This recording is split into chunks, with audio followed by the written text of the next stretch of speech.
महला तीजा। तीसरा महल तीसरा घर, जिस विच गुरु नानक देव जी की जोत ने जगत नूं शिक्षा दीक्षा दिती और सिख होण दा एहसास कराया। सिखदा रहे सिखदा रहे सिखदा रहे। ये तीसरे घर का नाम सी धन गुरु अमरदास जी महाराज। अमरदास जी ने जो छाप मनुखता नूं दिती वो ये विधवा विआह की प्रथा आपने चलाई। जात पात वरन वंड ये सब खत्म की थी। राणा रंग बराबरी करके इको ही पंगत इको संगत दा असूल चलाया। आप दे दरबार विच जद मुगले आजम भारत दा बादशाह अकबर आया, अदकड़ उम्र हो गई सी, घर दे संतान नहीं सी, औलाद नहीं सी। इसे चाहत नूं मुख रख के गोविंदवाल पहुंचे।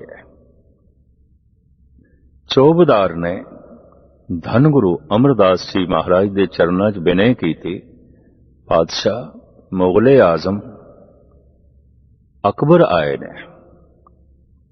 महाराज दे मुखार बिन तो बोल निकले, पहले पंगत पाछे संगत। उसनों कहो पहले पंगत विच बैठ के भोजन छके, लंगर छके, फिर संगत विच आके साडे दर्शन। ये मर्यादा धन गुरु अमरदास जी महाराज ने चलाई। इक्को पंगत ताकि जात पात राणा रंग सब बराबर, भोजन बराबर, पंगत बराबर। जात दा अपमान, कुल दा मान और रुतबियां दा मान कम से कम इस दर ते नहीं चाहिए, नहीं चाहिए। फिर धन गुरु अमरदास जी महाराज ने अपने जीवन की जिहड़ी खास छाप दिती वो एक ऐसा सिख आप दे चरनां विच लिआंदा गया जिहदे बारे कहंदे सन इनू भूत प्रेत चंबड़े ने, और उहदे संबंधी बेनती कर रहे सन, पातशाह रोगी है, इनू ठीक कर दो, इनू कोई भूत चंबड़े है, इनू कोई प्रेत चंबड़े है। धन गुरु अमरदास जी महाराज ने अपने मुखार बिन तो जो बोल उच्चारण कीते ने, कवि संतोख सिंह जी ने गुर प्रताप सूरज दे इस ढंग नाल दर्ज कीते ने। श्रीमुख ते तब उत्तर कहो, प्रेत लग्यो जै सिख को लियो। सोने पड़त होत जप रसना, जिनहू कंठ तिन पर कछ बसना। ये जपजी नहीं जपदा होना, ये जपजी नहीं पढ़दा होना, इहदे कंठ दे जपजी नहीं है। जिहदे कंठ दे जपजी नहीं है उसनों भूतां प्रेतां ने की चमड़ना है, वो खुद ही भूत आउंदा है, खुद ही प्रेत आउंदा है। भगत कबीर इसनूं इंज बयान करदे ने, कबीर जै घर साध न सेवीए, हर की सेवा नाए, ते घर मरहट सारखे, भूत बसे तिनवाए। जिथे हरि दा चिंतन नहीं है, हरि दे भगतां दी सेवा नहीं है, मानो उस घर विच मनुख नहीं रहिंदे, भूत रहिंदे ने, प्रेत रहिंदे ने।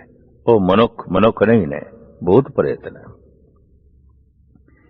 इस तरह ऐलानिया धन गुरु अमरदास जी महाराज ने कह दिता, जो श्रद्धा पूर्वक गुरबाणी जपदा है भूत प्रेत उसदे नेड़े नहीं आउंदे।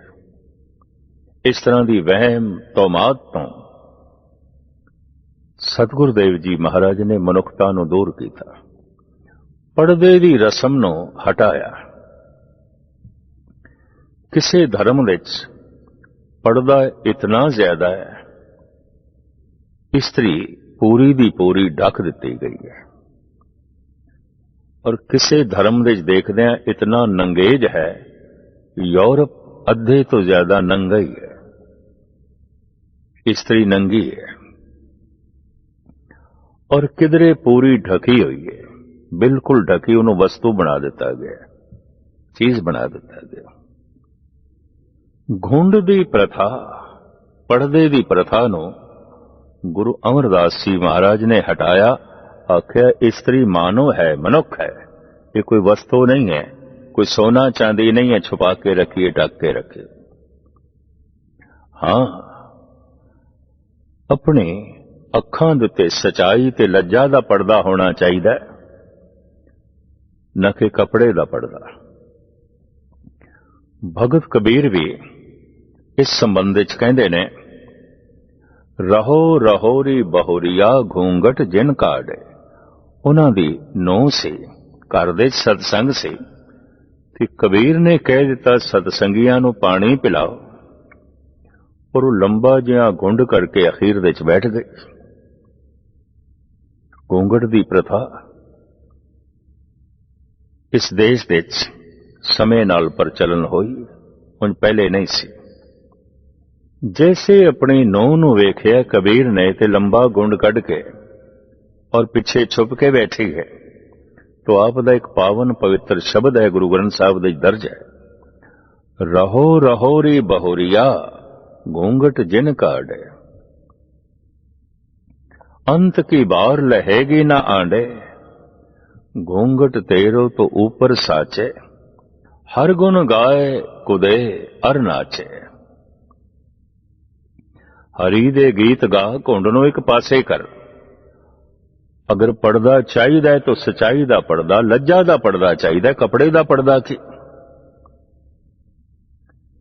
लेकिन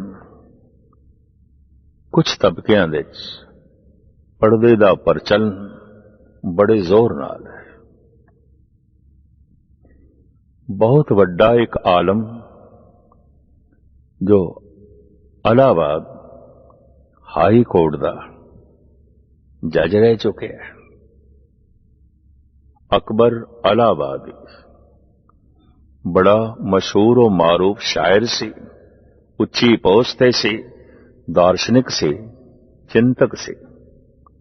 उहदी नज़म उहदे मनो ख्यालां नूं इंज उजागर करदी है, बेपड़दा आज जो नजर आई चंद बीवियां, अकबर ज़मीन में गैरते कौमी से गड़ गया। मैंने कहा कि आपका पर्दा वो क्या हुआ, कहने लगी कि अकल पे मर्दों की पड़ गया। सूक्ष्म रूप विच पर्दे दा हिमायती धन गुरु अमरदास जी महाराज ने इस पर्दे दी प्रथा नूं सिख जगत विचों कढ दिता। आख्या इस्त्री मानव है, इस्त्री मनुख है, ये कोई सोना चांदी नहीं है छुपा के रखो, पर्दे विच रखो। पर्दा करना है, अपनी वासना ते करो, अपनी बुरी निगाह ते करो। पर्दे विच इस्त्री नूं रखण दी लोड़ नहीं, इहदे नाल उसदा विकास रुकेगा, ਉਹਦੀ ਸਰੀਰਕ ਸਿਹਤ ਤੇ ਵੀ ਅਸਰ ਪਏਗਾ। ਇਸ ਤਰ੍ਹਾਂ ਆਦਰਸ਼ਵਾਦੀ ਅਸੂਲ, ਇਸ ਤਰ੍ਹਾਂ ਵਹਿਮ ਤੋਮਾਤ ਨੂੰ ਇੱਕ ਪਾਸੇ ਰੱਖ ਕੇ ਸਹੀ ਮਾਰਗ ਤੇ ਚੱਲਣ ਦਾ ਉਪਦੇਸ਼ ਤੇ ਸੰਦੇਸ਼ ਧੰਨ ਗੁਰੂ ਅਮਰਦਾਸ ਜੀ ਮਹਾਰਾਜ ਨੇ ਜੋ ਹੈ ਦਿੱਤਾ, ਔਰ ਸਿੱਖ ਦੀ ਜਗਿਆਸਾ ਵਧਾਈ, ਉਸਦਾ ਬੋਧ ਵਧਾਇਆ, ਉਹਦੀ ਜਾਣਕਾਰੀ ਵਧਾਈ। ਜੋਤ ਲੰਬਾ ਕੰਮ ਕਰਨਾ ਚਾਹੁੰਦੀ ਸੀ ਔਰ ਮਨੁੱਖ ਨੂੰ ਐਸਾ ਰੂਪ ਦੇਣਾ ਚਾਹੁੰਦੀ ਸੀ ਜੋ ਸਿੱਖ ਵੀ ਹੋਵੇ, ਸਿੰਘ ਵੀ ਹੋਵੇ, ਖਾਲਸਾ ਵੀ ਹੋਵੇ। ਸਿੱਖ, ਸਿੰਘ, ਖਾਲਸਾ ਰੂਹੇ ਜ਼ਮੀਨ ਤੇ ਇੱਕ ਕੌਮ ਹੈ ਜੋ ਤਿੰਨ ਨਾਵਾਂ ਨਾਲ ਜਾਣੀ ਜਾਂਦੀ ਹੈ, ਸਿੱਖ, ਸਿੰਘ, ਖਾਲਸਾ। ਸਿੱਖ ਤੇ ਹਰ ਹਾਲਤ ਵਿੱਚ ਔਰ ਹਰ ਉਮਰ ਵਿੱਚ ਆਖਰੀ ਦਮ ਤੱਕ ਇਹ ਜਜ਼ਬਾ ਚਾਹੀਦਾ, ਇਹ ਜਜ਼ਬਾ ਚਾਹੀਦਾ। ਇਹੀ ਕਾਰਨ ਹੈ ਕਿ 9 ਘਰਾਂ ਤੱਕ, 9 ਮਹਿਲਾਂ ਤੱਕ, ਮਹੱਲੇ ਨਾਵੇਂ ਤੱਕ ਸਿੱਖੀ ਦਾ ਅਹਿਸਾਸ ਕਰਾਂਦੇ ਗਏ ਔਰ ਸਿੱਖਿਆ ਦੀਕਸ਼ਾ ਵਧਾਉਂਦੇ ਗਏ। गुरु नानक दा चौथा महला, चौथा घर, चौथा मकान। धन गुरु रामदास जी महाराज, जिहदे बारे भट्ट महिमा गायन करदे होया कहंदे ने,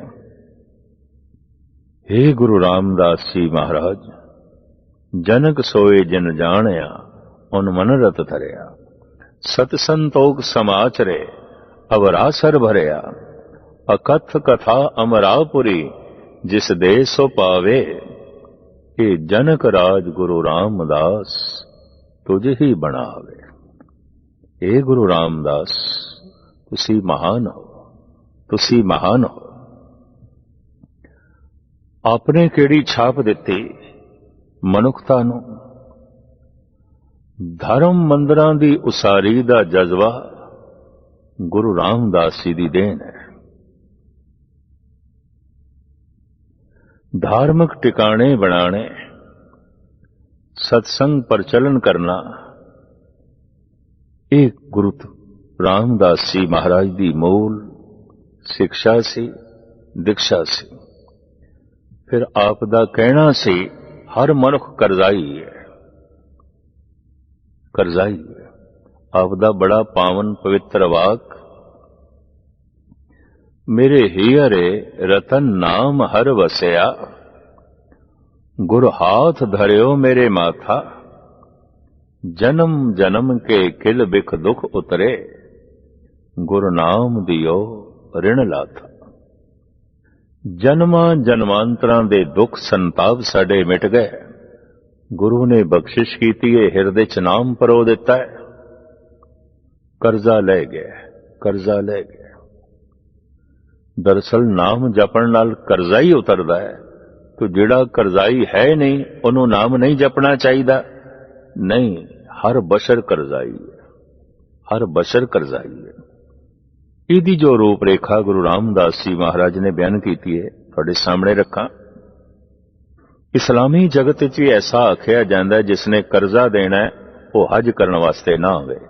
जिहदे घर नौजवान कन्या है ब्याहण योग, वह भी हज करने वास्ते ना आवे।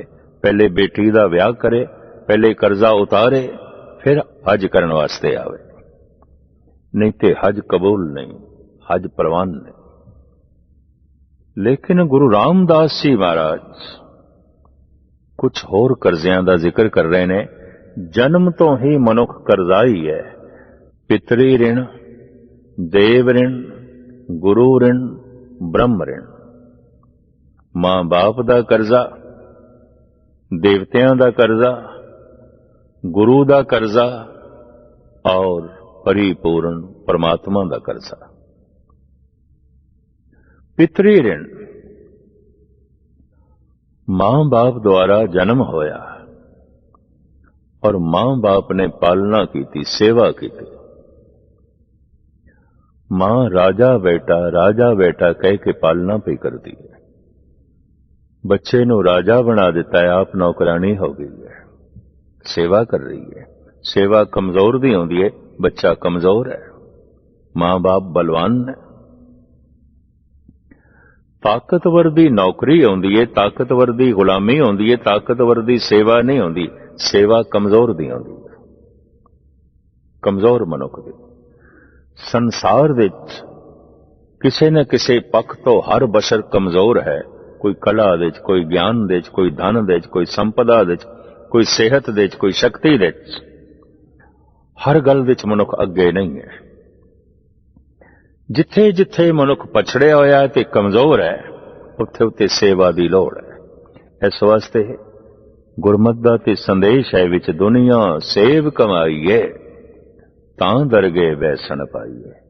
जगत विच सेवा कर, तां ही प्रभु दी दरगाह विच थां ते टिकाणा नसीब होवेगा।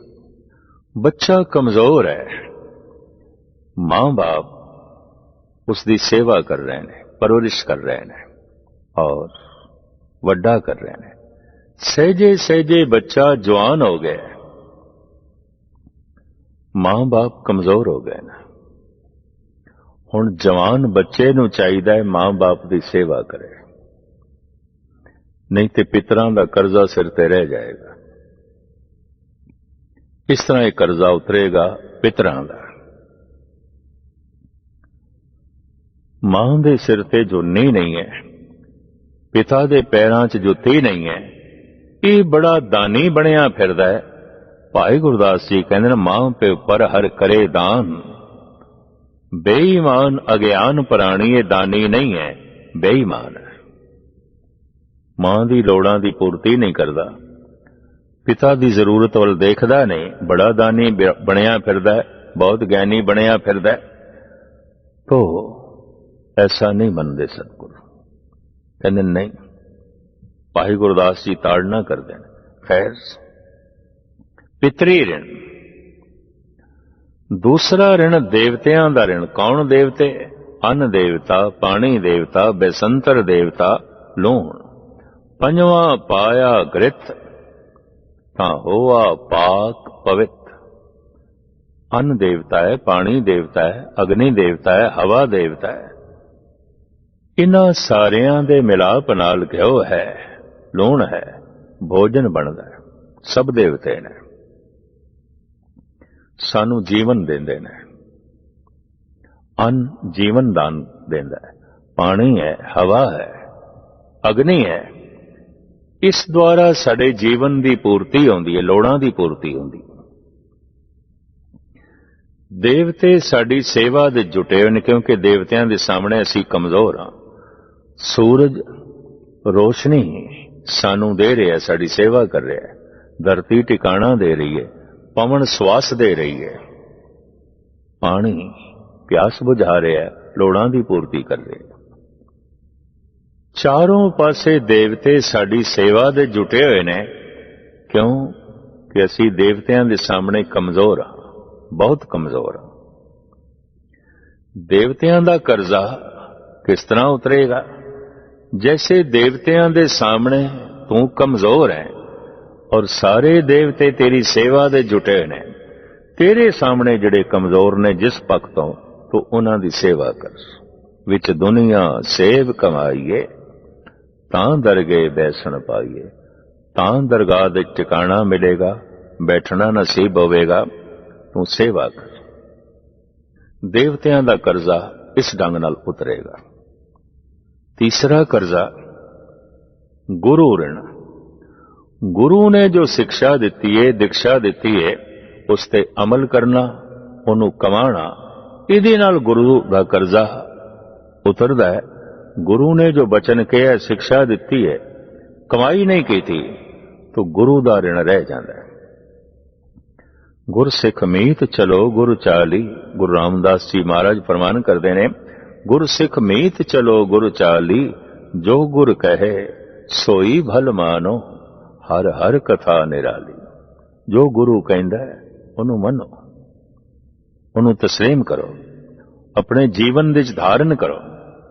गुरु दा कर्जा तां लएगा। चौथा कर्जा है ब्रह्म ऋण। परमात्मा ने मनुखी बच्चे नूं संसार ते भेजिया। बच्चा बिल्कुल निर्मल है, बिल्कुल निर्मल है, शुद्ध है, पावन है। कोई वितकरा नहीं, कोई भेदभाव नहीं, कोई लोभ नहीं, कोई वासना नहीं, कोई क्रोध नहीं, कोई हंकार नहीं। बच्चा ब्रह्म ज्ञानी की तरह है। यह गल वखरी है कि अचेत है, उहदे कोल अवस्था एक संत दी है। यह गल वखरी है कि उसनूं पता नहीं है। जैसे मेरे जेब विच बड़ा कीमती हीरा होवे, पर मेरी समझ दे च ना होवे, मेरे चेते च भी ना होवे, इस तरह की अवस्था बच्चे दी है। जिंदगी ते हीरा है, रतन है, उहदे कोल ब्रह्म ज्ञानी संत वाले गुण ने। शायद इसे ही आधार ते हजरत ईसा कहंदे ने, मेरे खुदा दे दरवाजे बच्चियां लई खुले ने। दरअसल बालपन, बचपनी अवस्था, गुरु अर्जन देव जी महाराज भी कहते हैं, पायो बाल बुद्ध सुखरे।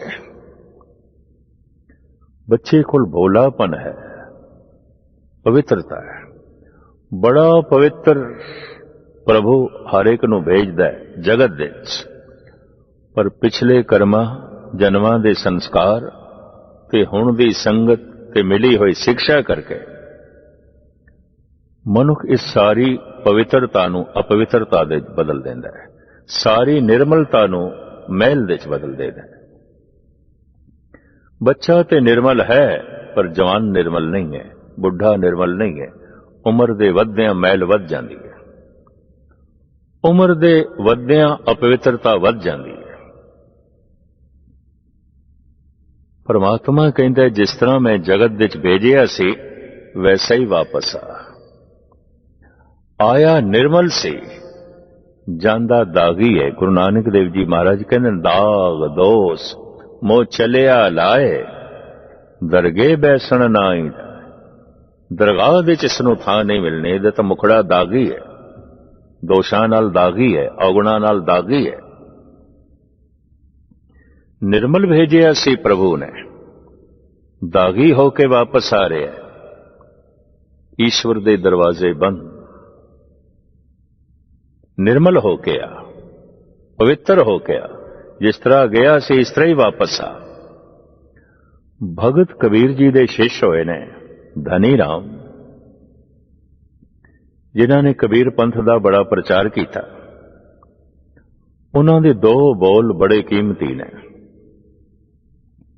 ਉਹ ਕਹਿੰਦੇ ਨੇ ਬੜੇ ਯਤਨ ਸੇ ਓਢੀ ਕਮਰਿਆ, ਜਿਉਂ ਕੀ ਤਿਉਂ ਧਰ ਦੀਨ ਚਦਰਿਆ।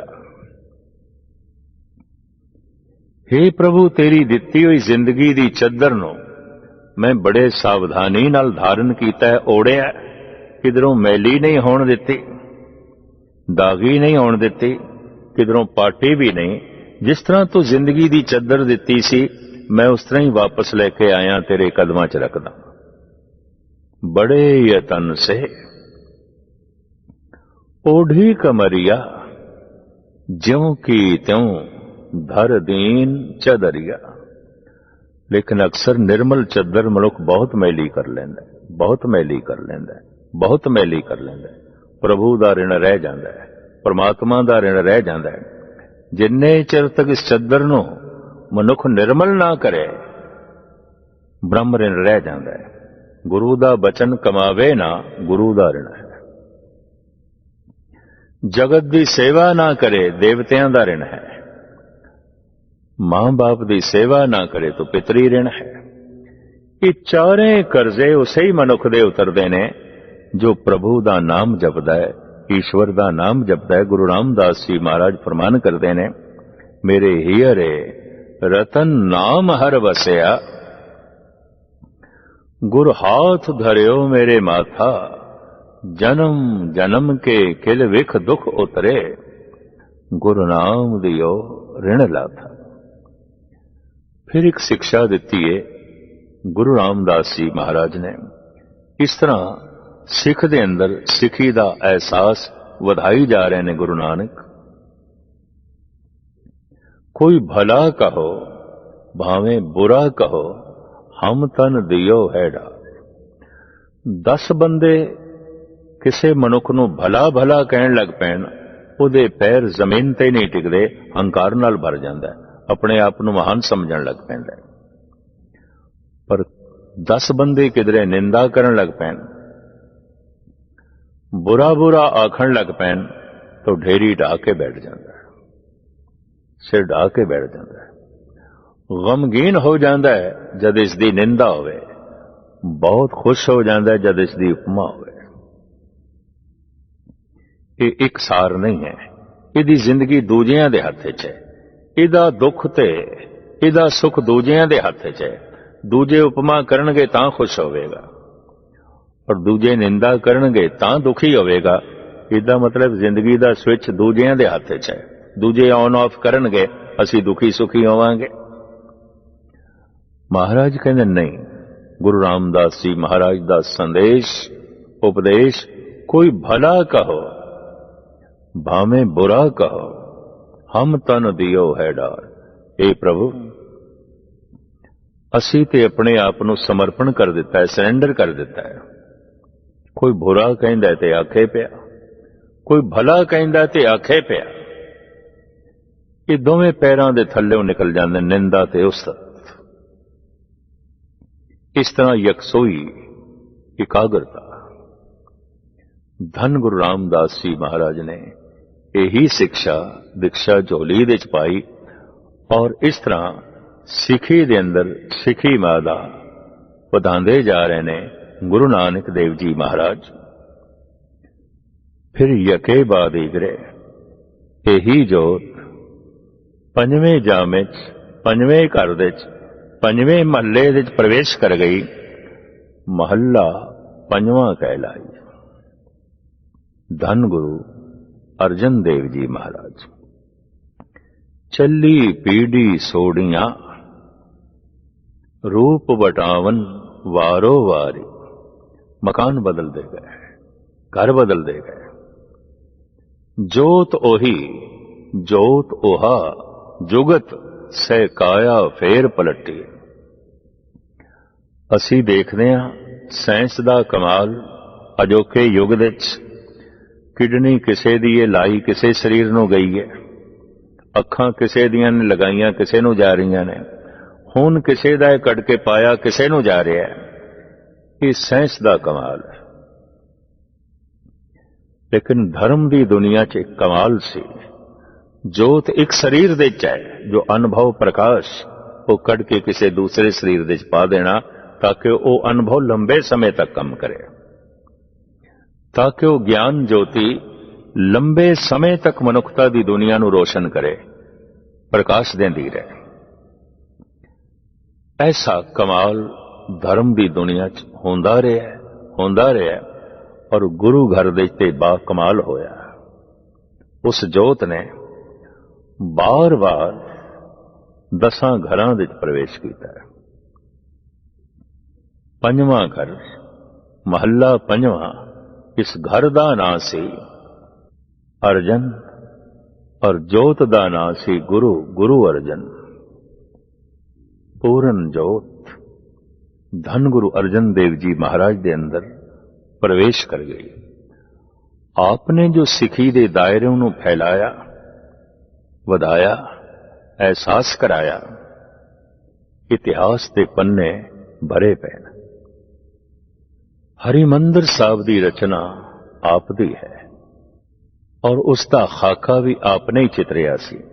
धन गुरु अर्जन देव जी महाराज जिथे महान चोटी दे संगीतकार, चोटी दे कवि, उत्थे चोटी दे चित्रकार भी सन। हर तरह की कला आप दे अंदर फुट फुट के पैंदी सी। भारत विच अवतारां दी पहचान भी कला करके होंदी सी। ये अंसा अवतार है, अंश मात्र कला है। ये 2 कला अवतार है, 4 कला अवतार, 8 कला अवतार, ये 14 कला है, 16 कला संपूर्ण अवतार। गुरु अर्जन देव जी महाराज का जिक्र भी करते हैं। 16 कला संपूर्ण फलिया, अनंत कला होए ठाकर चलिया। वो जो परिपूर्ण परमात्मा है, अनंत कला का मालक है। सारी कला उस तो आउंदी है, सारा ज्ञान उसे तो आउंदा है। और जेड़ा परमात्मा नाल जुड़ जाए कलाकार ते होवेगा, कोई ना कोई कला उसके अंदरों फुटेगी, किसी ना किसी कला का उसके अंदरों जन्म होवेगा।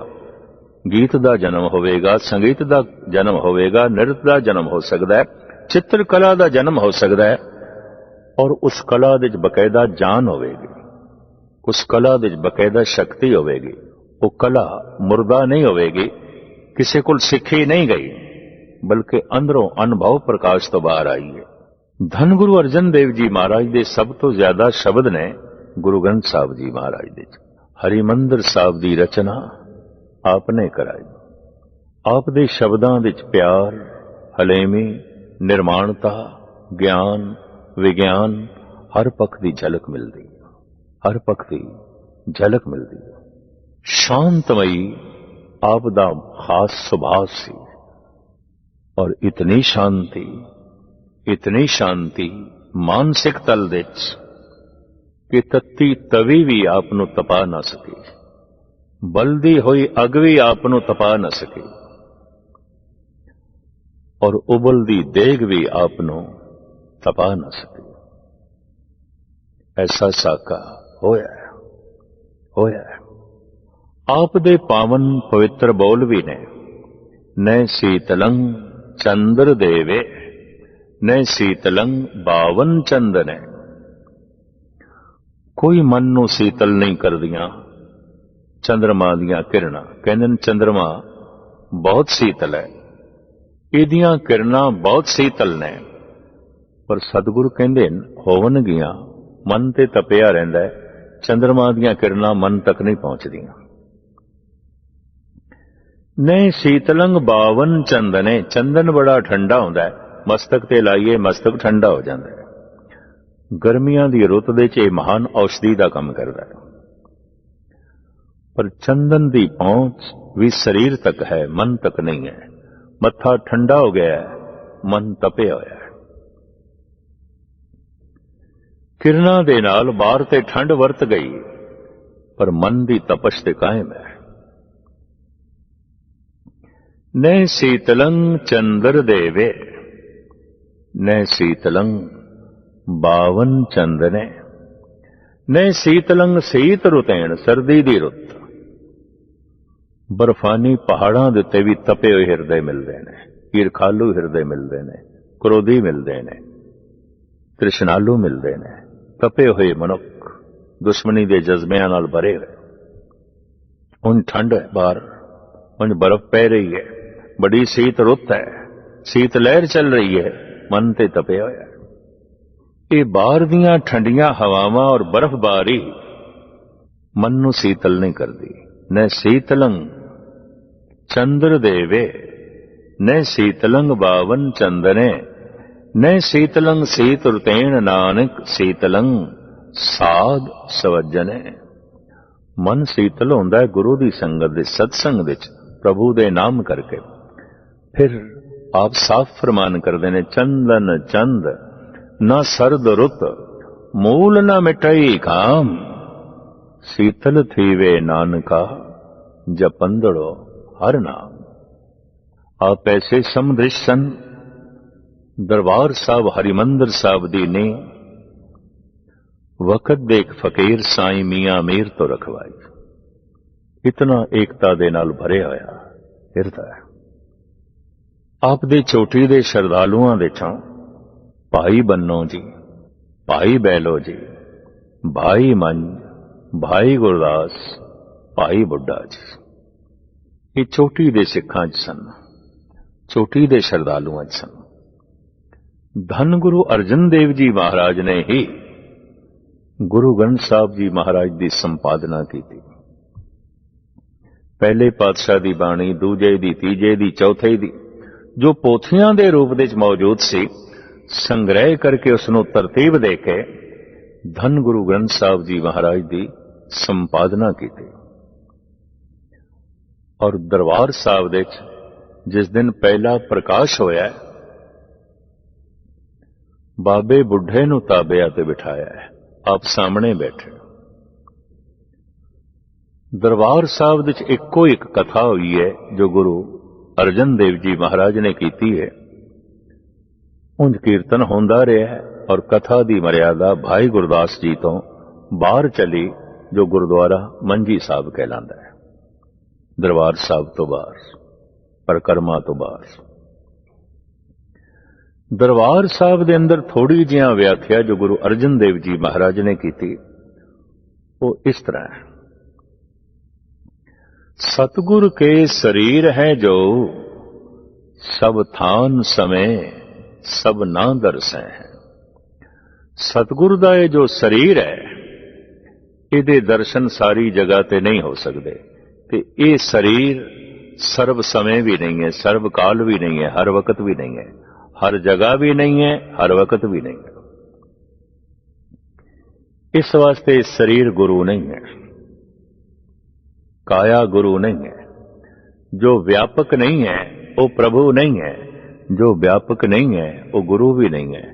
ਜੋ ਪ੍ਰਕਾਸ਼ ਦੇ ਰੂਪ ਵਿੱਚ ਪ੍ਰਮਾਤਮਾ ਹੈ ਉਹੀ ਸ਼ਬਦ ਦੇ ਰੂਪ ਵਿੱਚ ਗੁਰੂ ਹੈ, ਔਰ ਜੋ ਸ਼ਬਦ ਦੇ ਰੂਪ ਵਿੱਚ ਗੁਰੂ ਹੈ ਉਹੀ ਪ੍ਰਕਾਸ਼ ਦੇ ਰੂਪ ਵਿੱਚ ਪ੍ਰਮਾਤਮਾ ਹੈ। ਵਿਆਪਕ ਹੈ ਪ੍ਰਕਾਸ਼ ਔਰ ਵਿਆਪਕ ਹੈ ਸ਼ਬਦ। ਤਿਹੁ ਲੋਕਾਂ ਮੈਂ ਸ਼ਬਦ ਦਬਿਆ ਹੈ, ਆਪ ਗਿਆ ਮਨ ਮਾਨਿਆ। ਸ਼ਬਦ ਦੁਆਰਾ ਕਿਸੇ ਥਾਂ ਤੇ ਵੀ ਪ੍ਰਭੂ ਨਾਲ ਸੰਬੰਧ ਜੋੜ ਸਕਦੇ ਹਾਂ। ਸਰਬ ਵਿਆਪਕ ਹੈ, ਕਿਸੇ ਜਗ੍ਹਾ ਵੀ ਪ੍ਰਭੂ ਨਾਲ ਸੰਬੰਧ ਜੋੜ ਸਕਦੇ ਹਾਂ, ਕਿਉਂਕਿ ਉਹ ਵਿਆਪਕ ਹੈ। ਸਾਰਾ ਬ੍ਰਹਿਮੰਡ ਉਸੇ ਦਾ ਹੀ ਮੰਦਰ ਹੈ, सगल भवन की मूरत एका, मुख तेरे टकसाला। धन गुरु नानक देव जी महाराज कहते हैं सारा ब्रह्मंड तेरा मंदिर है, तेरी मूर्ति है। किधरे भी फरियाद कर सकते हैं, किधरे भी तैनू याद कर सकते हैं, शब्द द्वारा किधरे भी तेरे नाल सांझ पा सकते हैं। गुरु अर्जन देव जी महाराज खुलासा पूर्वक संगतां नूं संबोधन करदे होया कह रहे ने, सतगुर के शरीर हैं जो, सब थान समय सब ना दरसै हैं। ग्रंथ हृदा गुर को एव जानो, उत्तम है सब काल रहे हैं। गुरु दी आत्मा गुरु ग्रंथ नूं जानना, ये उत्तम ने, हर वक्त ने, हर जगह ने। उजाड़ दे च मनुख बैठा है, वाहिगुरु वाहिगुरु जप रहा है, गुरु मौजूद है, प्रभु मौजूद है, संबंध जुड़ जाएगा। सफर दे च है और प्रभु दा नाम जप रहे, शब्द द्वारा वाहिगुरु वाहिगुरु कर रहे, तो गुरु मेरे संग सदा है नाल है। जो सदा संग नहीं वो गुरु नहीं है। सदा अंग संगे अवंगंग विभूत है, और जो सदा संग नहीं है वो प्रभु भी नहीं है। जो व्यापक है वो ही प्रभु है, जो व्यापक है वो ही गुरु है। धन गुरु अर्जन देव जी महाराज फरमान कर देने, मेरे स्वरूप ते याते है दीरग, साहिब जान अदाहिब कहो। मेरे स्वरूप तो वड्डा करके जानना, महान करके जानना। क्योंकि मेरा शरीर अज है ते कल नहीं, ये व्यापक भी नहीं, हर जगह भी नहीं। ये सिद्धांतिक नोकता सिख दी झोली च पाया और सिखी च वाधा कीता, शिष तक वधाया। आद काल तो सत ते सता दी कदी बनी नहीं है। सताधारियां कोल सत नहीं आउंदा और सतवादियां कोल बैरूनी सता नहीं आउंदी। तो आद काल तो ये घोल चलदा रहा, चलदा रहा, चलदा रहा। वक्त ते सताधारी गुरु अर्जन देव जी नाल सहमत ना होए, क्योंकि बहुत सारे मुस्लिम फकीर भी गुरु अर्जन देव जी के श्रद्धालु हो गए। मियां मीर ने बुनियाद रखी और इस तरह सिखी का प्रताप वध रहा सी, शिष्टत वध रहा सी। सिद्धांतिक नुकतियां नूं लोकी समझण लग पए सन। सता सामने आ गई और सता बर्दाश्त नहीं कर सकती कि सतवादी मेरे तो अगे लंघ जाए, उसकी पूजा प्रतिष्ठा, उसकी महानता मेरे तो अगे चली जाए। सता हंकार ते खड़ी है, सत विनिम्रता ते खड़ा है। सता अक्सर अज्ञान ते खड़ी आउंदी है, सत ते महान ज्ञान ते खड़ा हुंदा है। संघर्ष होया, हुक्म जारी होया, भुखा प्यासा रख के शहीद कर दिता जाए। लाहौर दी हवेली विच बंद ने गुरु अर्जन देव जी महाराज। 4 दिन तक भुखा रखा गया, प्यासा रखा गया। जेठ की गर्मी, जून के महीने की गर्मी, भयंकर गर्मी विच पानी नहीं दिता गया, भयंकर गर्मी विच भोजन नहीं दिता गया और गर्म कमरे विच बंद रखा गया। आप शुकराने च रहे ने, मस्ती च रहे ने। हुक्म होया तसैये दे के शहीद कर दिता जाए। पहले दिन तत्ती तवी ते बिठाया, दूसरे दिन गरम गरम रेता सीसदे च पाया, तीसरे दिन उबलदी देग दे च उबालिया। ऐसी करड़ी सजा, ऐसे करड़े तसीहे। कहने ने पहले दिन साईं मियां मीर इस तंग तारीख कोठड़ी जेल खाने च पहुंच गया सी, क्योंकि साईं मियां मीर दा प्रताप सी, लिहाज सी। जैसे तत्ती तवी ते बैठिया वेख्या गुरु अर्जन देव जी नूं ਜ਼ਾਰੋ ਜ਼ਾਰ रो पए ने साईं मियां मीर।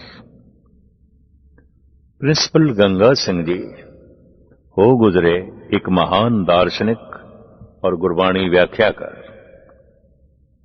संवाद एक शायरी दे रूप विच लिखदे ने। ਜ਼ਾਰੋ ਜ਼ਾਰ जद रो रहे ने साईं मियां मीर, तो गुरु अर्जन देव जी महाराज मुखातिब करके समझाते ने, सुन के हा सतगुर ने मियां, छोड़ो प्रीति चाम से, क्या हुआ तन तप गया, मन शांत है हरि नाम से। छोड़ इस चमड़े नूं, छोड़ इस तन दी गल, मन शीतल है। न शीतलंग चंद्र देवे, न शीतलंग बावन चंदने, ने शीतलंग शीत रुतेण नानक, शीतलंग साध सवजने। चौथे दिन रावी दे ठंडे पानी दे आप नूं खड़ा कीता गया। छाले सन, ਜ਼ਖਮ ਸਨ। ਇਹਦੇ ਨਾਲ ਠੰਡੇ ਪਾਣੀ ਦਾ ਸਪਰਸ਼ ਇੰਜ ਹੁੰਦਾ ਹੈ ਜਿਵੇਂ ਛੁਰੀਆਂ ਲੱਗਣ। ਉੱਥੇ ਹੀ ਮੇਰੇ ਪਾਤਸ਼ਾਹ ਦੇ ਮੁਖਾਰਬਿੰਦ ਤੋਂ ਜੋ ਬੋਲ ਨਿਕਲੇ ਨੇ, ਸੇਵਕ ਕੀ ਓੜਕ ਨਿਭਈ ਪ੍ਰੀਤ। हे प्रभु, आखिरी दम तक तेरी प्रीत निभ गई, शुक्राना शुक्राना तेरी रजा। सेवक की ओड़क निभे प्रीत, जीवत साहिब सेवे अपना, चलते राखे चीत। इस तरह मेरे पातशाह दा शरीर पानी दे ते पानी हो गया और जोत दे च जोत हो गया। सूरज किरण मिले, जल का जल हुआ राम, ज्योति ज्योत रली, संपूर्ण थी आराम। मनुष्य कितना शांत हो सकता है इतना महान गुणवान होके, मनुष्य कितना विनम्र हो सकता है वक़्त दा अवतारी पुरुष होके, मनुष्य कितना समदृष्ट हो सकता है इतना महान कलाकार होके। ये वेखना पेगा, झात मारनी पेगी धन गुरु अर्जन देव जी महाराज की जिंदगी ते। महला पंजवा। इस पंजवें घर विच गुरु ज्योति ने जो सिखी दे दायरे नूं वधाया। सिख शांतमई चाहिए, क्रोधी नहीं। सिख समदृष्ट चाहिए, ईर्षालू ते वितकरियां नाल भरिया होया नहीं। सिख गहर गंभीर चाहिए, कलाकार चाहिए, विद्वान चाहिए, मूड नहीं, अपड़ नहीं। इस तरह सिखी दे धन गुरु अर्जन देव जी महाराज ने वाधा कीता, विकास कीता, सिखी दे एहसास नूं वधाया, सिखी स्वरूप नूं चमकाया। ये दौलत वंडदियां होया आप जोत दे जोत हो गए और इस तरह वो रब्बी नूर छेवें घर दे आके विराजमान होया। इस छेवें घर का नाम सी धन गुरु हरगोबिंद साहब जी महाराज। मेरी पीरी दे मालक धन गुरु हरगोबिंद साहब जी महाराज। गुरु अर्जन देव जी महाराज की शांति तो बाद धन गुरु हरगोबिंद साहब जी महाराज ने क्रांति का रूप धारण किया। किधरे गुरु घर की शांति नूं बुजदिली ना समझिया जाए, कमजोरी ना समझिया जाए।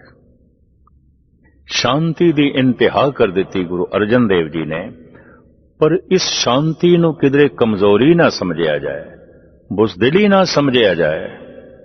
छेवें घर विच उसे ही जोत ने क्रांति का रूप धारण किया। आखिया वो शांति कमजोर दी शांति नहीं सी, सूरबीर दी शांति सी। वो समदृष्टि, वो बर्दाश्त दा मादा कमजोर दा नहीं सी। कमजोर नूं ते कमजोरी करके सब कुछ बर्दाश्त करना पैंदा है, पर ये सूरबीर दा बर्दाश्त दा मादा सी। उसे ही जोत ने सूरबीरता नूं जन्म दिता। परिपूर्ण परमात्मा ने साडा शरीर पंज तत्तां दा बनाया है। अब तेज बाय पृथ्वी आकाशा। इहदे च धरती है, मिट्टी है, पानी है, पवन है, अग्नि है, आकाश है। आकाश स्पेस जगह, अगर जगह नहीं तो शरीर कित्थे होवेगा। इस तरह पंज तत्त दा पुतला है साडा शरीर। ते जद पंज तत्त दा पुतला है तो इहदे पंज प्रकार दा सुभाव चाहिदा है। धरती दा बर्दाश्त दा मादा, सहन शक्ति, धरती सब कुछ बर्दाश्त करती है। कोई चंदन दा लेप करे, कोई गंदगी सुटे, सारियां दा भार सहन करती है। इतना बर्दाश्त दा मादा चाहिदा है मनुख नूं, जैसे कि धरण है, धरती है। पर इस बर्दाश्त दे मादे नूं किधरे कोई कमजोरी ना समझ लवे तो तन विच अग्नि भी है, अग भी है, जोश, जज्बा, सूरबीरता, वीर रस। पर यह वीर रस किधरे क्रोध ना बन जाए। पानी भी है शरीर दे, ठंडक, सूरबीरता, क्रोध ने। छुरा कातल दे हथ दे च आउंदा है, छुरा डॉक्टर दे हथ दे च भी आउंदा है। नश्तर चला के, छुरा चला के डॉक्टर मरीज दी जिंदगी लभ रहा है, छुरे दे विच ऑपरेशन करदे आया। कातल उसी छुरे दे चों किसी दी मौत लभ रहा है, दोहां दे हथ दे च है। कातल ने छुरा मारिया, अगला बच गया, तां भी इरादा कतल दा मुकदमा ते बनदा है। डॉक्टर ने छुरा चलाया, ऑपरेशन किया, मरीज नहीं बचया, तां भी कतल दा मुकदमा 302 डॉक्टर ते नहीं बनदा, उहदी नीयत नहीं सी मारन दी। संत दे हथ दे तलवार डॉक्टर दे हथ दा छुरा है, न कि कातल दे हथ दा छुरा है। संत तलवार दे चों देश दी जिंदगी लभदा है, मजलूम दी जिंदगी लभदा है, कमजोर दी जिंदगी लभदा है। धन गुरु हरगोबिंद साहब जी महाराज ने तलवार चुक ली, आखिया साडी शांति नूं बुजदिली समझिया गया, साडी विनिम्रता नूं कमजोरी समझिया गया। असी कमजोर नहीं हां, बुजदिल नहीं हां। सूरबीरां दी फौज बनाई, दरबार साहब दे सामने अकाल तख्त दी रचना की थी। धार्मिक होना है, धर्म की हिफाजत भी करनी है।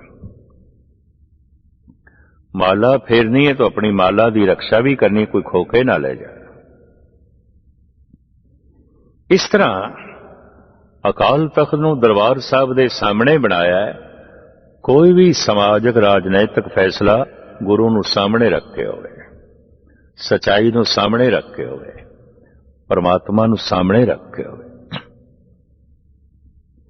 निर्वैर आप कितने ने, पालिया सी पोसिया सी पैंदे खानों, वड्डा होके वही फौज चढ़ा के ले आया धन गुरु हरगोबिंद साहब जी महाराज थे। यके बाद दीगरे उन्हें 6 वार गुरु हरगोबिंद साहब जी महाराज ते तलवार दे कीते। महाराज ने ढाल नाल रोकिया, ढाल दे नाल रोकिया।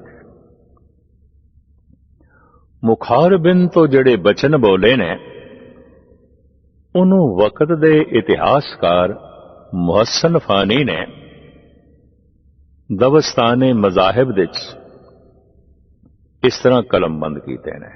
मुहस्सन फानी अपने समय का बहुत अच्छा इतिहासकार होया है। उन्हें लिखा है दबस्ताने मजाहिब दे,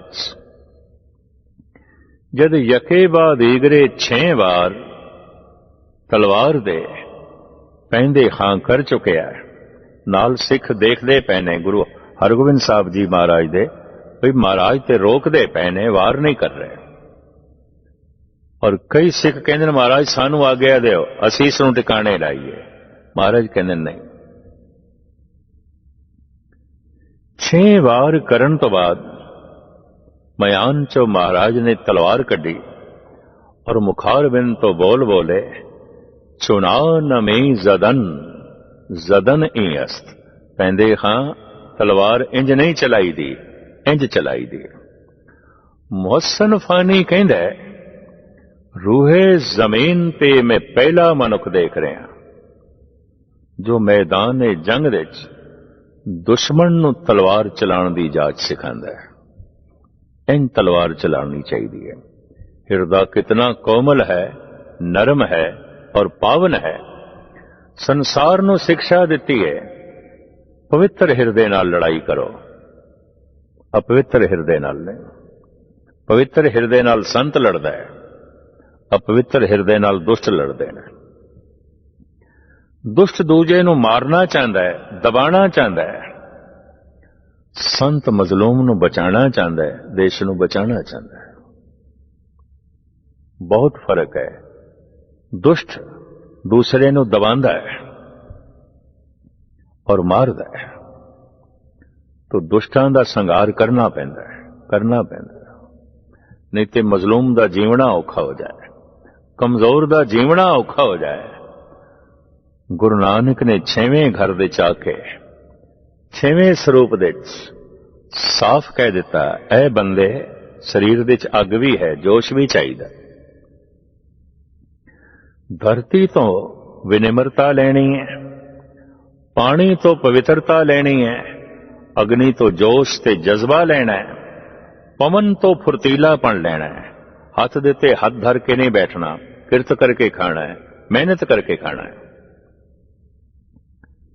एक सूफी संत कहता है, अबरो बादो मावा फलक खुर्शीद दरकार आनंद। कहता मैं देखदा दरियावां दे पानी चल रहे ने, पवन चल रही है, आसमान चल रहा है, सूरज चंद तारे चल रहे ने, धरती गर्दिश कर रही है, सब कुछ ते चल रहा है। अबरो बादो मावा फलक खुर्शीद दरकार आनंद। तातो नाने बकफ आरी व बखल गफलत ना खुरी। शरीर दे श्वास पे चल रहे, खून चल रहा है, बाहर बदल चल रहे ने, हवा चल रही है, सूरज चंद तारे चल रहे ने, जमीन आसमान चल रहा है। ऐ बंदे तेरे हाथ पैर चलने चाहिए। कम करके रोटी खा, मेहनत करके मुंह दे च लुकमा पा, हराम दी रोटी नहीं, हलाल दी, हक हलाल दी। पवन तो फुर्तीलापन लेना है, रिजक कमाना है। पानी तो पवित्रता लेनी है मन दी, धरती तो बर्दाश्त का मादा लेना है, अग्नि तो जोश लेना है और आकाश तो समदृष्टि लेनी है। सारे एक, सारे एक। धन गुरु हरगोबिंद साहब जी महाराज ने ये छाप जगत नूं दिती और इस तरह सिखी दे च वादा कीता। शिकार खेड के आ रहे ने घोड़े ते असवार 12 मौला दी गल। गंदगी दे ढेर ते एक मनुखी बच्चा पिया सी, मां बाप ने बाहर सुट दिता सी। जमदियां ही 2 दंद सन मूंह चों निकले आए ते करूप बड़ा सी, इतना करूप कि देखिया नहीं जा सकदा सी। पिता ने सुट दिता, भावें मां ते कुरलांदी रही पर करूप सी, मां दा भी देखण नूं जी नहीं करदा सी। और दंद 2 बाहर निकले, राक्षस की तरह लगे जमदियां ही। सतगुरु जद उस गंदगी दे ढेर दे कोलों लंघे, बच्चे दे रोण दी आवाज कन्नां च पई। ਸਿੰਘਾਂ ਨੂੰ कहा, देखो कोई मनुखी बच्चा है, देखो। जैसे सिख गए देखते ने, कहते ने महाराज है ते मनुखी बच्चा पर गंदा बड़ा है, गंदा बड़ा है। महाराज कहने लगे कोई नहीं, चुक ले आओ, सुथरा होवेगा, सुथरा होवेगा। वड्डा होके इसदा नां सुथरा शाह पिया, फकीर बनिया। तुखमे तासीर करके मजाकी सुभाਅ दा सी, पर गुरु दी संगत करके ब्रह्म ज्ञानी सी, ब्रह्म ज्ञानी सी। एक दिन 6वें पातशाह ते चौर कर रहा सी सुथरा। सामने एक जोगी बैठा, तन दे उत्ते बड़ी राख मली हुई। दंदां दे नाल जोगी नूं चिड़ाई गया, बार बार चिड़ाई गया। कुछ देर तक ते जोगी ने बर्दाश्त किया, फिर चिमटा लेके खड़ा हो गया मारन नूं। ते महाराज दे चरण पकड़ ले सुथरे ने, महाराज बचाओ इस जोगी तो। सतगुरु कहने लगे, सुथरिया तू कुछ कीता होना है, जरूर कुछ कीता होना है। सुथरा कहंदा है, महाराज कीता मैं की सी, राख बड़ी मली हुई सी इन्हां ने, मैं थोड़ी राख हटा रहा सी, अग है भी सही कि नहीं। पर महाराज मैं ते थोड़ी जिहा राख हटाई, अंदर ते पांबड़ पई बलदे ने। अंतर अगन बाहर तन स्वा, गल पाथर कैसे तरे अथा। शिक्षा देण दा सुथरे दा ये ढंग सी। गुरु ਹਰਗੋਬਿੰਦ ਸਾਹਿਬ ਜੀ ਮਹਾਰਾਜ ਦੀ ਸੰਗਤ ਦਾ ਪ੍ਰਤਾਪ। ਇੱਕ ਦਿਨ ਸੰਗਤ ਵਿੱਚ ਪਿੱਛੇ ਪਿੱਛੇ ਬੈਠਿਆ ਔਰ ਗਾਲਾਂ ਕੱਢ ਕੇ ਭੱਜ ਗਿਆ। ਕੁਝ ਦਿਨਾਂ ਬਾਅਦ ਜਦ ਸੰਗਤ ਵਿੱਚ ਆਇਆ ਤਾਂ ਸੰਗਤ ਨੇ ਪੇਸ਼ ਕਰਕੇ ਸਤਿਗੁਰਾਂ ਨੂੰ ਕਿਹਾ, ਮਹਾਰਾਜ ਇਹ ਸਾਨੂੰ ਗਾਲਾਂ ਕੱਢ ਕੇ ਚਲਾ ਗਿਆ ਸੀ। ਮਹਾਰਾਜ ਕਹਿਣ ਲੱਗੇ, ਇਸ ਤਰ੍ਹਾਂ ਨਹੀਂ ਕਰਨਾ ਚਾਹੀਦਾ। ਸੁਥਰਾ ਕਹਿੰਦਾ, ਮੈਂ ਕੱਢੀ ਨਹੀਂ ਗਾਲ, ਇਹ ਸਾਰੇ ਝੂਠ ਬੋਲਦੇ ਨੇ। ਸੰਗਤਾਂ ਦੀ ਤਰਫ ਮੁਖਾਤਬ ਹੋ ਕੇ ਸੁਥਰਾ ਕਹਿੰਦਾ, ਜੇ ਤੁਸੀਂ ਮੈਨੂੰ ਦੱਸ ਦਿਓ ਜਿਸ ਦਿਨ ਮੈਂ ਗਾਲ ਕੱਢੀ ਸੀ, ਸਤਿਗੁਰ ਨੇ ਉਪਦੇਸ਼ ਕਿਹੜਾ ਦਿੱਤਾ ਸੀ, ਸ਼ਬਦ ਕਿਹੜਾ ਸੁਣਾਇਆ ਸੀ। ਜੇ ਤੁਹਾਨੂੰ ਸ਼ਬਦ ਯਾਦ ਆ ਗਿਆ ਤੇ ਹੋ ਸਕਦਾ ਸ਼ਾਇਦ ਮੈਨੂੰ ਕੱਢੀ ਹੋਈ ਗੱਲ ਯਾਦ ਆ ਜਾਏ, ਅਜੇ ਨਹੀਂ। ਜਦ ਸਤਿਗੁਰ ਪੁੱਛਣ ਲੱਗੇ ਮੈਂ ਕੀ ਉਪਦੇਸ਼ ਦਿੱਤਾ ਸੀ, ਸ਼ਬਦ ਕੀ ਸੁਣਾਇਆ ਸੀ, ਕਿਸੇ ਨੂੰ ਯਾਦ ਨਹੀਂ, ਕਿਸੇ ਨੂੰ ਯਾਦ ਨਹੀਂ। ਸੁਥਰਾ ਕਹਿੰਦਾ, ਮਹਾਰਾਜ ਇਹ ਮੇਰੀਆਂ ਗਾਲਾਂ ਯਾਦ ਰੱਖਦੇ ਨੇ, ਤੁਹਾਡਾ ਸ਼ਬਦ ਨਹੀਂ। ਤੂੰ ਜਿਹੜੀ ਚੀਜ਼ ਯਾਦ ਰੱਖ ਸਕਦੇ ਨੇ ਮੈਂ ਉਹ ਗਾਲ ਕੱਢੀ ਹੈ ਮੈਂ ਗੱਲ। ਇਸ ਤਰ੍ਹਾਂ ਮਜ਼ਾਕੀ ਸਵਾਦ ਸੀ, ਪਰ ਮਜ਼ਾਕ ਦੀ ਸਿੱਖਿਆ ਦੇ ਦਿੰਦਾ ਸੀ, ਗਿਆਨ ਦੇ ਦਿੰਦਾ ਸੀ। ਧੰਨ ਗੁਰੂ ਹਰਗੋਬਿੰਦ ਸਾਹਿਬ ਜੀ ਮਹਾਰਾਜ ਨੇ ਸੂਰਬੀਰਾਂ ਦੀ ਫੌਜ ਬਣਾਈ, ਸੰਤ ਸਿਪਾਹੀ ਦੀ ਫੌਜ ਬਣਾਈ, ਔਰ ਇਸ ਤਰ੍ਹਾਂ ਸੰਤ ਨੂੰ ਸਿਪਾਹੀ ਬਣਾ ਕੇ ਕਹਿ ਦਿੱਤਾ, ਠੀਕ ਹੈ ਅਸੀਂ ਮਿੱਟੀ ਆ, ਪਾਣੀ ਆ, ਪਰ ਸਿਰਫ ਪਾਣੀ ਨਹੀਂ ਆ, ਸਿਰਫ ਮਿੱਟੀ ਨਹੀਂ ਆ, ਸਰੀਰ ਵਿੱਚ ਅਗਨੀ ਵੀ ਹੈ, ਅਗਨੀ ਦਾ ਤੱਤ ਵੀ ਹੈ, ਜੋਸ਼ ਵੀ ਹੈ, ਜਜ਼ਬਾ ਵੀ ਹੈ, ਸੂਰਬੀਰਤਾ ਵੀ ਹੈ। ਕਿਸੇ ਵੀ ਮਜਬੂਰੀ ਦਾ ਸਾਹਮਣਾ ਕਰਨ ਲਈ ਅਸੀਂ ਤਲਵਾਰ ਚੁੱਕ ਸਕਦੇ ਹਾਂ। ਗੁਰੂਆਂ ਦੀ ਦੁਨੀਆ 'ਚ ਇਹ ਪਹਿਲਾ ਗੁਰੂ ਜਿਸ ਨੇ ਤਲਵਾਰ ਚੁੱਕ ਲਈ, ਸ਼ਸਤਰ ਚੁੱਕ ਲਿਆ। ਆਖਿਆ ਜਿੱਥੇ ਮੈਨੂੰ ਲੋੜ ਪਏਗੀ ਮਜ਼ਲੂਮ ਦੀ ਰੱਖਿਆ ਤਲਵਾਰ ਨਾਲ ਕਰਾਂਗਾ, ਦੇਸ਼ ਦੀ ਰੱਖਿਆ ਤਲਵਾਰ ਨਾਲ ਕਰਾਂਗਾ, ਕੌਮ ਦੀ ਰੱਖਿਆ ਤਲਵਾਰ ਨਾਲ ਕਰਾਂਗਾ। ਇਸ ਤਰ੍ਹਾਂ ਮੇਰੀ ਪੀਰੀ ਦੀ ਛਾਪ ਧੰਨ ਗੁਰੂ ਹਰਗੋਬਿੰਦ ਸਾਹਿਬ ਜੀ ਮਹਾਰਾਜ ਨੇ ਦਿੱਤੀ, ਔਰ ਆਪ ਮੇਰੀ ਪੀਰੀ ਦੇ ਬਾਦਸ਼ਾਹ ਕਹਿਲਾਏ, ਆਪ ਮੇਰੀ ਪੀਰੀ ਦੇ ਸ਼ਹਿਨशाह ਕਹਿਲਾਏ। ਇਸ ਵਾਸਤੇ ਮੇਰੀ ਤੇ ਪੀਰੀ ਆਪ ਦੇ ਨਾਲ ਇੱਕ ਲਕਬ ਜੁੜ ਗਿਆ। ਮੇਰੀ ਪੀਰੀ ਦੇ ਮਾਲਕ ਧੰਨ ਗੁਰੂ ਹਰਗੋਬਿੰਦ ਸਾਹਿਬ ਜੀ ਮਹਾਰਾਜ, ਉਹ ਜੋਤ ਜੋ ਯਕੇ ਬਾਦ ਇਗਰੇ 6 ਘਰਾਂ ਵਿੱਚ ਟਿਕ ਕੇ ਵੱਖ-ਵੱਖ ਕਾਰਨਾਮੇ ਕਰਾਂਦੀ ਰਹੀ, ਸਿੱਖੀ ਦਾ ਅਹਿਸਾਸ ਵਧਾਉਂਦੀ ਰਹੀ।